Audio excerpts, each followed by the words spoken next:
Graça e paz nos sejam multiplicados todos os dias da nossa vida, e nesse momento onde nós queremos meditar sobre a parábola do trigo e do joio. Pode sentar-se. Queridos irmãos e irmãs em Cristo Jesus, semana que passou nós iniciamos o capítulo 13 de Mateus, onde Jesus contou a parábola do semeador. E ali nós vimos os vários tipos de solo onde a semente cai. Nós vimos também que muitas vezes nós passamos pelas 4 etapas daquele solo, mesmo sendo solo bom. Às vezes também a semente bate em nosso coração e não entra, como se fosse um caminho duro. Dizemos: não, Senhor, aqui eu não concordo com a tua palavra, aqui tem que ser a minha. E aí a semente não entra. Em outros momentos nós temos um coração raso, apenas nos alegramos, nos emocionamos com a mensagem, com o canto, com um truque de teatro, e logo depois, lá fora, quando vem uma zombaria, um questionamento sobre a igreja, a gente disfarça, muda de assunto. Solo rochoso, a raiz não vingou. Em outros momentos nós também somos o solo que é bom. A semente cresce, vinga, só que tem muita outra coisa plantada também. E aí os espinhos são mais fortes, as nossas tendências mundanas, os pecados nos quais nós nos agarramos, certos vícios, e acabam pouco a pouco sufocando a nossa fé. Mas a terra boa, ela produz a 30, 60, 100 por 1. E hoje Jesus continua a história e ele conta imediatamente em sequência essa história do joio e do trigo. E aqui ele está falando do trigo que caiu em terra boa, a semente que caiu e produziu. E de repente os empregados notaram que tinha uma outra semente muito semelhante, e o joio é muito parecido, é igual ao trigo. Na verdade, a gente só consegue ver a diferença lá no finalzinho, quando os cachos do trigo vingam e aqueles cachos estão cheios de trigo, e o joio é só palha. É um inso, é um mato, é uma erva daninha que não produz nada. E os plantadores viram aquilo e perguntam ao seu senhor: mas senhor, nós plantamos trigo, como é que tem joio aí? Ele disse: enquanto dormíamos. E esse é o problema de dormir, com referência ao sentido espiritual, dormir para com a palavra. O inimigo não dorme. E Jesus disse que o inimigo é o diabo, e ele semeia o joio, ele semeia a semente que não é frutífera, a semente que é erva daninha. E os empregados logo se dispõem a cumprir sua tarefa de ver aquele trigo produzir. E diz: o senhor quer que a gente arranque? Ele: não, porque vocês vão arrancar junto de semente. Não dá para ver a diferença agora. Essa tarefa não é incumbência de vocês. Isso no dia da colheita, os ceifeiros vão fazer com muita destreza, com muita precisão.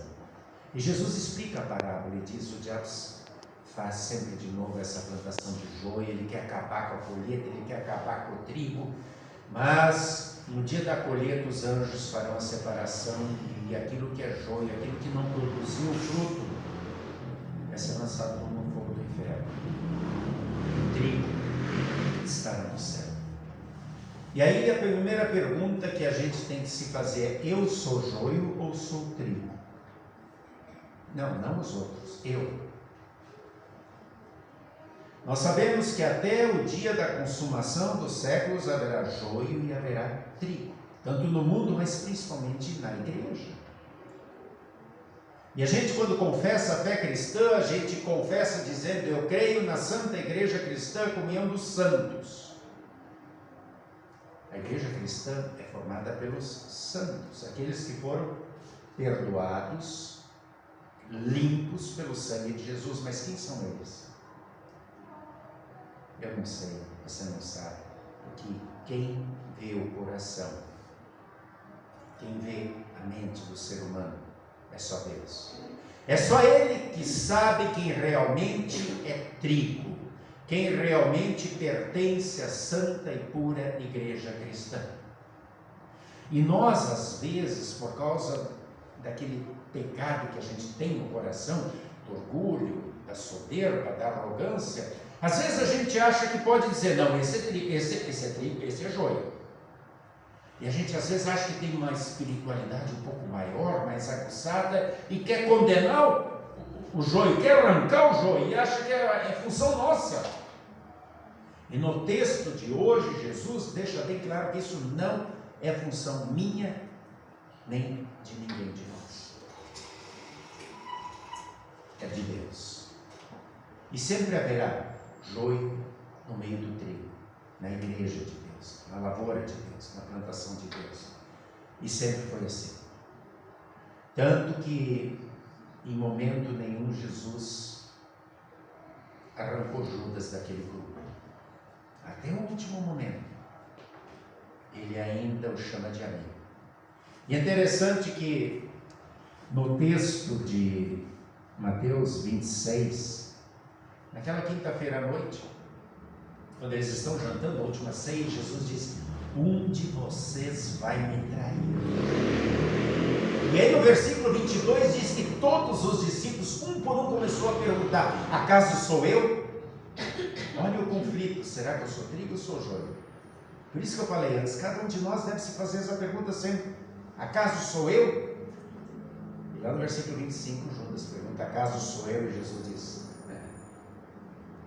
tu o dissestes. Tu o dissestes. É uma pergunta que deve nos incomodar. Será que nós, às vezes, não agimos mais como o joio do que trigo? Jesus diz que o joio são aqueles que provocam escândalos, aqueles que perturbam, aqueles que mais separam do que agregam, do que reúnem, aqueles que estão sempre dispostos a cutucar, a criticar, a não produzir frutos, mas a atrapalhar a colheita. Quantas e quantas vezes nós agimos como joio? E quantas vezes nós queremos condenar o joio? Não julgueis para que não sejais julgados de Jesus. Mas isso é próprio do ser humano. Lembram? Tiago e João, aqueles dois discípulos que disputavam os primeiros lugares, lá em Lucas 9:54, Jesus tinha ido numa aldeia de samaritanos, queria pregar, eles recusaram, não deixaram Jesus entrar. E logo Tiago e João disseram: Senhor, os fiéis escudeiros, né? Senhor, queres que a gente ore ao Pai para Ele mandar fogo do céu e queime esse pessoal todo? É joio? Pô, tem que ser queimado. Está na cara que são joio. Não receberam Jesus? E Jesus disse: vocês ainda não entenderam. Vocês não sabem de que espírito vocês são. O Filho do Homem, eu não vim para aniquilar as pessoas, para destruir as almas, eu vim para salvá-las. Na colheita do mundo, na situação do mundo, quem é trigo sempre vai ser trigo, milho sempre vai ser milho, soja sempre vai ser soja. Não tem como uma semente se tornar numa outra planta. Mas no terreno espiritual isso acontece. E nós vemos isso lá no momento do Calvário, quando nós vemos dois joios do lado de Jesus. Alguma dúvida? Aqueles dois bandidos assassinos, estupradores, malfeitores, estavam ali porque a vida toda foram joio do mal, condenados à morte por causa dos seus pecados, como eles mesmos disseram. Mas naquele último momento, um deles repensa. Toda a sua vida naqueles últimos instantes passa como um filme na sua cabeça. E ele vê escrito ali no alto da cruz: Jesus Nazareno, Rei dos Judeus. E pensa: será que ele é meu rei também? E ele lembra do que ouviu falar de Jesus, e ele vê Jesus orando por aqueles que estão pregando os pregos, aquele joio que está ali pregando prego na mão de Jesus, que cuspiram, chicotearam, meteram uma coroa de espinhos, todo o joio que está ali, e Jesus, ao invés de queimar, fuzilar, eles e disse: Senhor, eles não sabem o que fazem, perdoa eles. Como é que ele pode tratar joio como trigo? E então ele, no último suspiro, olha para Jesus e diz: Senhor, como quem está dizendo, me dá mais uma chance, dá para a gente começar daqui? E diz: lembra de mim quando entrares no teu reino. Ou seja, eu acredito que tu é o rei, porque tu tem um reino. Eu acredito, eu confio. E aquele que sempre foi joio passa a ser trigo. E Jesus diz: hoje tu vai estar comigo lá. E assim, enquanto é tempo da graça, Jesus tem feito na vida de tantas e tantas pessoas. Por isso, se por acaso a tua consciência te acusa nesse momento, dizendo que em muitos momentos tu é mais parecido com joio do que trigo, ainda é tempo. Saulo era um perseguidor de cristãos, estava indo para Damasco para matar cristãos, prender e matá-los.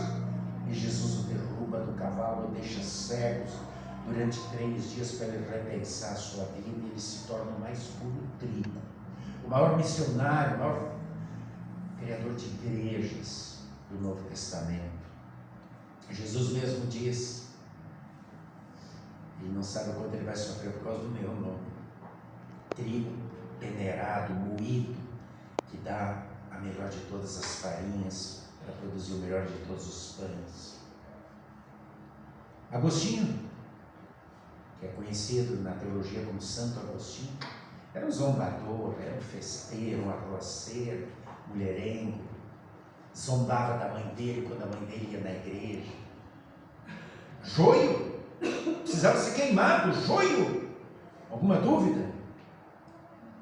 E um versículo bíblico que ele ouviu, e sobre o qual Deus fez com que ele sonhasse a noite inteira, não conseguia dormir por causa daquele versículo, faz com que ele vá na igreja com a mãe dele, caia de joelhos, se arrependa, e aquele que era joio se torna mais puro trigo. Grande defensor da fé, grande escritor cristão. Dostoiévski, um grande pensador russo, poeta, escritor, ele disse que nós precisamos aprender a ver e a tratar as outras pessoas como Deus quis que elas fossem, e não de fato como elas são. Entenderam? Nós somos pecadores, nós somos maus, nós somos egoístas, nós temos raiva, nós temos soberba, nós temos ódio, mas Deus quer que a gente seja tratado como filho dele, alguém que foi santificado pelo sangue de Jesus. E assim ele espera que a gente trate as outras pessoas. Mas como é difícil, né? Quando a gente vê alguém que estuprou, alguém que assassinou, a gente sempre fica, né? A gente vê isso muito no mundo das celebridades, né? Um jogador de futebol, um ator. Ah, mas aquele ali humilhou a mulher dele, aquele ali estuprou, aquele ali não quero nem ouvir mais falar, eu trato ele como joio, ele tem que ser queimado, riscado da minha lista. Como se a gente fosse melhor, né? Não é a nossa tarefa. Deus espera que a gente seja perseverante na fé, que a gente continue sendo trigo, e que a gente não durma, porque o inimigo não dorme e continua semeando a má semente das tentações para nos desviar do nosso caminho. Então precisamos perseverar. Jesus disse: aquele que perseverar até o fim, como trigo, produzindo muito fruto. É por isso que a gente sempre de novo está aqui, se alimentando da palavra, se alimentando do sacramento, recebendo o perdão dos pecados e saindo daqui mais nutrido, mais forte para produzir fruto lá fora. E a outra questão é sempre orar. Ao invés de condenar, de julgar, que não é tarefa nossa, orar, para que, enquanto é tempo da graça, o Espírito Santo continue atuando através da palavra pregada, ensinada, divulgada, e consiga penetrar em muitos corações, como fez com aquele malfeitor, como fez com Paulo, como fez com Agostinho, como fez com tantas e tantas pessoas, talvez comigo, contigo também, e assim causar uma metanoia, uma transformação de vida daquele que era joio improdutivo, só padeceu. Agora, no trigo que produz muito fruto, para a honra e glória do santo nome de Deus. Que assim seja. Amém. E a paz de Deus, que excede o entendimento humano, guarde corações e mentes firmes na fé, produzindo bom fruto até o dia da consumação dos séculos. Amém.